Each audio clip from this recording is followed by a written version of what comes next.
give this recording the proper number. But it's gotten so bad, I've lost track. Ever since that last round of Ethereum exposure inoculations, my memory's been going shit. One of the doctors told me I should document my days to see if it gets better or worse. Considering I can't recall the basic protocol I put in place, I'd say it's not getting better. I've always had a steel trap memory. Now something falls out of my head every day like it was never there.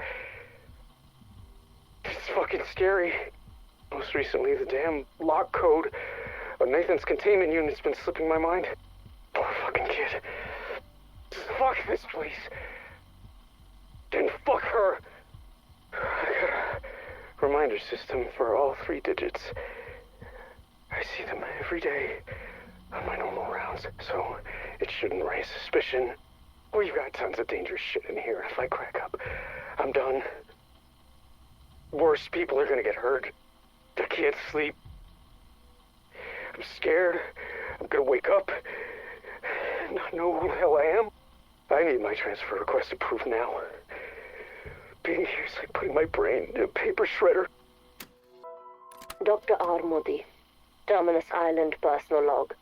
Our site is now running entirely on an Ethereum-powered reactor. I must give credit to Duffer for his interrogation prowess. For 3 years he worked on Strauss. Combined with constant surveillance, we finally cracked him. He revealed the benefit of growing crystalline organisms to harness their biogalvanic energy. Once we had that, R&D was able to move very fast. The maturation pods practically built themselves. Naturally, Edward is over the moon with the prototypes I sent, not to mention he no longer has to pay our power bill. This secures our status as Janus's premier research facility. Granted, that was never in question. There are murmurs I might transfer to the director's site. Obviously, working alongside Edward would be ideal. More budget and resources, most certainly better food. The dimwits plaguing my payroll who believe it's haunted would love for me to go and never return. However, Edward casts a long shadow. Here I rule. There I would serve. I'm willing to maintain the status quo for now. Perhaps with a new chef. As of today, I've been at Janus for 4 months. I'm amazed I know what day it is. It's work to keep yourself together around here. And everything is so hush-hush. Almost all of us are afraid to talk about what we're doing, so we end up not talking at all. That's how she wants it. Modi's brilliant, but her chokehold on this island is suffocating. My current theory is our end result will be renewable energy via organic material, which is exciting. That would be worth all of this isolation. However, I was walking by the shipment bay today and bumped into one of the crates. It fell and cracked open. Body bags spilled out. Lots of them. I don't think we have that many people on the island. Of course, I don't have full access, so who knows. I guess I shouldn't pry, considering the volatile state of my little side project. Wouldn't want higher-ups sticking their noses in that. And yes, I still don't know who I work for. My pay stubs tell me nothing. Could be CDC, DOD, a bored billionaire. No idea. Honestly, just thinking about it has my mind running in circles. It's a distraction. Enough dwelling. I need to focus on the resources that brought me here. Alright, February 5th, 1991. Yet another glamorous day in the life of Station Chief Althea Maxwell. If only Mom could see me now. Richtofen's inability to keep his favorite pet, Modi, in check has become an unending aggravation. She gets anything she wants. Our budget's skyrocketed, and guess whose problem that is? And the protocols she gives me? Utterly condescending. You know, this isn't my first rodeo, and she seems to feel the need to micromanage everything I do. Don't label anything. Use only serial numbers. Careless talk costs lives. Oh, blah, blah, blah. Seriously, just shoot me now. Thankfully, the cheap-ass firewalls Project Janice have in place are easy to bypass, so the station chiefs all stay in contact. I swear, it's the only thing keeping us from going insane. And every one of them has assured me multiple times they never have to put up with shit like this. Look, I know Richtofen values results over anything else, but what is she working on? And why is it so important to him? Honestly, does he even know? I mean, it's been months since he showed up for inspections. Rumor has it, people are disappearing from inside the mansion facility. I assumed our dear director might have been one of them, but nope. Their SC says she's seen him around, so I guess he's still kicking. I asked Dr. Modi if she planned on transferring there. She told me Terminus was her home, built for her by Richtofen himself. The way she said it, made my skin crawl. You hear the news? I'm getting off this rock. News? That's so. Yeah, transfer's been approved. Took its sweet time, but I put on my request ages ago, but that's just how it is. Clearly. This place was holding me back. I got big plans, you know. Way bigger than this stupid island. Uh-huh. Of course you do. Damn straight. While you're stuck slinging slop on this backwater dunny, I'll be off seeking my fortune. Well, maybe I'll request a transfer too. Everybody's gotta eat, right? Not with the way you cook. Right. Yeah, I'm officially bored of your little charade. Charade? What do you mean? I already heard all about your transfer, so don't act like it was your idea, because I know it wasn't. James and Larson, they've been telling me for months about what a shithead you are. You steal stuff from their lockers, cheat at cards, and when it's time for janitorial duty, you vanish. Maxwell said if she didn't get you out of here, it was just a matter of time until one of them murdered your punk Kiwi ass. Now, if it were me, I would have gladly helped those two find a place to stash your corpse. But Althea's always had a hard-on for due process. So maybe shut the fuck up and play nice until you're gone for good. Understand? Copy. FAO, the Director. Progress Report 11/8/1990. Contrary to what some may believe, I do not necessarily take pride in my work, but I am exceptionally good at it. It is common for interrogation subjects to show resistance before ultimately breaking and succumbing to my demands. Normally, I would offer them some small chance of hope, a semblance of light at the end of the proverbial tunnel. Likewise, fear is usually a great motivator. But its apparent absence in this case makes it difficult, impossible, to achieve any kind of breakthrough. Even psychological torture and the administration of physical pain has proven utterly fruitless. So, having reviewed psychiatric evaluations from her early years of incarceration, I am at a loss to explain just where such remarkable resilience has come from. However good I may be at my work, I am forced to conclude that this individual may be of no further use to our program.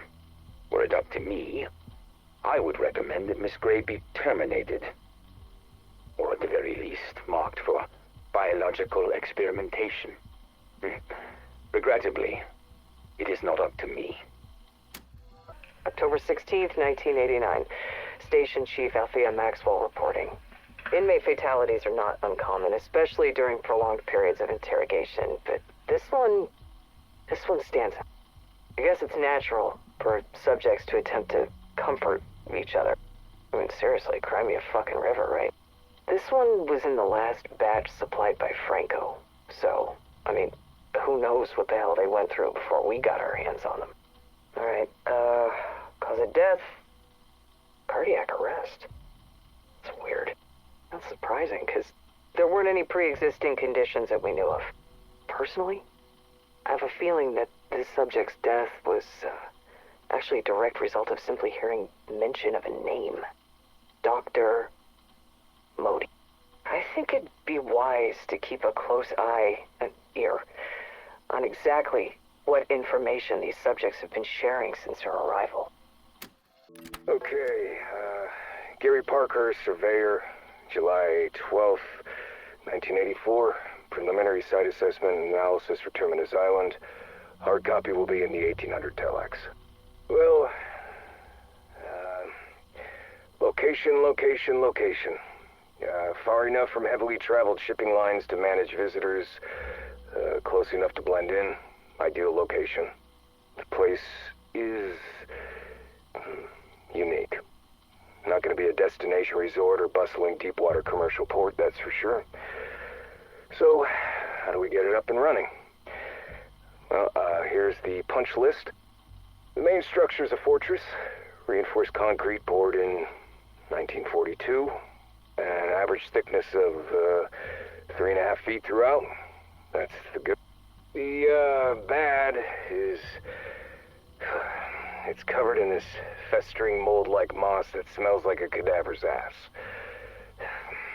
Given the history of this place, neither of those details should be surprising. The security control room is well positioned in the structure, but will need to be gutted and retrofitted with the latest electronics.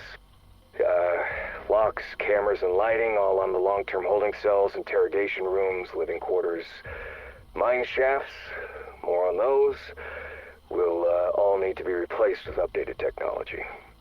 The docks, sea tunnels, and marine infrastructure are sound, but will need dredging and, of course, updated tech. Look, I know that Central has the contracts for this build-out, and I'm not supposed to know shit, but this place will be in need of the whole 9 yards. We're talking heavy equipment, manpower, real power. Okay, enough said. It'll be in the report. The helipad, while adequate in size, will need to be retrofitted to handle the gross weight of the next-gen rotary wing aircraft. And, okay. There are, numerous tunnels, sea, land, and the mine shafts throughout Terminus. While they do provide freedom of movement to any area of the island, well, there's one concern. They just scare the shit out of me. Back in '32, there was a mining accident that killed dozens of these workers in those tunnels. And definitely some weirdness going on down there that I cannot fucking explain. I suggest armed units clear those tunnels before any work begins. And, finally, the buried lead, the power. The coal from the mines has been gutted long ago. For the kind of draw needed in the specs, you're looking at either a hydroelectric or nuclear system. Anything else would be insufficient. And, look, it's just all in the report. I'm gonna get the fuck off this putrid rock. Out. With so much red tape cut down, I may have become a victim of my own success. We've gone through so many test subjects already. Franco is about to be a very wealthy man, given our demand. It's clear now that humans don't tolerate Ethereum exposure without certain variables. There's more than genetic markers at play. It's something in the psyche we have yet to pin down. I'm not sure if even Strauss knows. I trust Duffer to determine that soon. The projects with the most progress are the physical mutations. The transformations are unsightly, but subjects exhibit superhuman strength and become more tolerant to Ethereum. These primitive forms have even begun to show signs of advanced sentience. If we can get them to follow orders, we're in business. I have no doubt we can synthesize a refined humanoid to protect humanity from any existential threat. And when I get us there, I'll never see red tape again. My reverence for Richtofen continues to grow. Before even setting foot on this island, he understood my needs. The Oversight Committee wanted to constrain my work to animal models. Idiots. Who were they to obstruct my vision? Human in vivo trial was the next logical step. Luckily, Edward believed in the merit of my work. He authorized the procurement of my subjects himself from channels that no one in the world will miss. The island location is ideal for this work. The waters offer a steady flow of forgettable faces.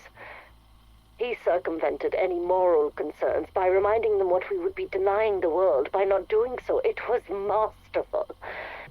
And if anything, I'll give these people a chance to do something noble with their lives. Not that they're owed anything. I'll show my gratitude by delivering what I promised. I can make the advances I know are possible in record time now. Some people like throwing around the phrase, curiosity killed the cat. I wonder if they're the same people who think cats have 9 lives. Doesn't matter. I'm not the superstitious type, but I am curious. I like to get my eyes on everything and anything I can. Yesterday, I took another look at the ether reactor. Everyone says it could be a source of near limitless energy. And I don't know if that's true, but I can't deny that seeing it up and running is, frankly, awe-inspiring. I would call it a miracle of modern science, but I think such a phrase is insufficient. So many things don't quite add up. No matter how many people I talk to, I still can't figure out what our real goal is here. And the term supernatural keeps getting thrown around, but that doesn't sit right with me. And yet, sometimes I think I hear voices coming from within the reactor itself. Many sound like people in pain, crying out, lost in despair. Others, like the Russian man, sound angry. And there's also a woman, but sometimes she sounds more like a girl. She might be German, but I can't quite focus on what she's saying. I said I'm not superstitious, but I am starting to believe that some kind of life exists inside the dark ether. And I find this possibility extremely troubling. July 27th, 1990. Inventoried more subjects today. The job never used to be this hard. I mean, it's not like I took pride in my work. I just didn't think about it. Dr. Modi scheduled psych evals for the whole tech ops team. She says she wants everyone at their best. I think she's trying to flush out the non-believers. When everyone pops up, she makes sure they're dealt with. Out in public, where everyone can see. Honestly, if you're bent on maintaining order, fear tactics aren't a bad way to go. Maybe I can get reassigned. Take a break from receiving. At first, all the subjects were just serial numbers with faces to me. I never really thought about them. And now I lay awake at night driving myself crazy over it, thinking about who they might have been before they were kidnapped or sold, like livestock. By the time they reach us, they all have the same expression. It's almost like relief, because none of them can think of anything worse than whatever nightmare they just lived through. Idiots. September 10th, 1990. I saw Nathan and subject holding today. I like him a lot, but walking by his cell always ruins my day. I mean, the kid's been a smuggler most of his life. He probably thought he knew the worst of what humanity could offer. And then he ends up here and realizes he doesn't know shit. So I'm protecting him the best I can, but Modi's been sniffing around. Someone must have told her he was a troublemaker. And the problem is they aren't wrong. He fights back on everything. He won't take his meds. He won't sleep. He won't eat. Why can't he get that? That kind of shit puts everyone at risk. If he ain't careful, Modi will transfer him to the amalgam program. And that'll be the... I've played it safe until now. Kept my head down. If I can't convince Nathan to do the same... Oh, damn it. This is why I don't have friends. October 23rd, 1990. Nathan got transferred to the amalgam program. Just like I said he would. Didn't find out until after he'd been moved. Even if I'd been there when it happened. It's not like I would have done anything to stop it. I haven't slept since. Regret's been too busy gnawing at me. So I started spending my nights searching for evidence. But the things I found. Dear God, what's being done here? I'm pretty fucking sure if you checked my entry ticket to hell, you'd find guilt by association stamped all over it. Whatever. Damage done. The important thing is, my transfer's been approved. And I sure as shit won't be leaving empty-handed. As soon as I'm out of here, I'm gonna make sure that Modi lands her ass in prison, and that this glorified meat processing plant is shut down. Then maybe I can finally sleep. It certainly has been a whirlwind of events. Tying up the loose ends Guthrie left behind was a waste of time and resources. I'll admit I was surprised how much evidence he'd gathered before he was discovered. It's my own fault for becoming so lax, yet another reminder to always remain vigilant. Thankfully, his colleagues knew of his transfer request. When I told them it had been approved, they were sad he hadn't said goodbye. Funny, despite his best efforts to destroy my work, his very existence now supports the need for it. If he continues to endure, he might end up being the longest surviving subject in the program. I would no doubt come under some fire if anyone found out that one of our own was now being kept in a tank and fed table scraps. So I've redacted any mention of his employment here. I'm currently determining how sentient he is. Guthrie, a patient 13, hasn't spoken since the early phases of his transformation. I have him on display in a high-traffic area so he can watch his colleagues go about their day. It would be a shame if he was unaware of their presence.